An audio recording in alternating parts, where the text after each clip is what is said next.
అమావాస నాడు ఆకాశములో నిండు సందామామ కనిపిస్తదమ్మా. అర్ధరాత్రి సింహ సీకట్లోన మండేటి సూర్యుడు ఉదయిస్తాడమ్మా.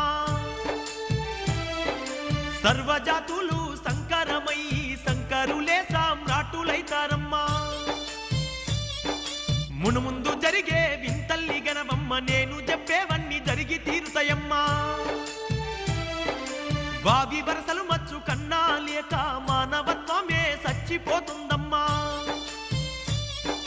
పగలేమో అన్నా చెల్లెళ్ళు అనుకుంటూ రాత్రుళ్ళు రతులల్ల మునిగిపోతారమ్మా. అతి తిండి అతి నిద్ర వల్ల ఈ జనులు విపరీత వ్యాధులతో బాధపడతారమ్మా. స్థిర నివాసము అన్నది లేక ప్రజలు రోజు సంచరిస్తుంటారమ్మా. ఓ తల్లి అచ్చమ్మ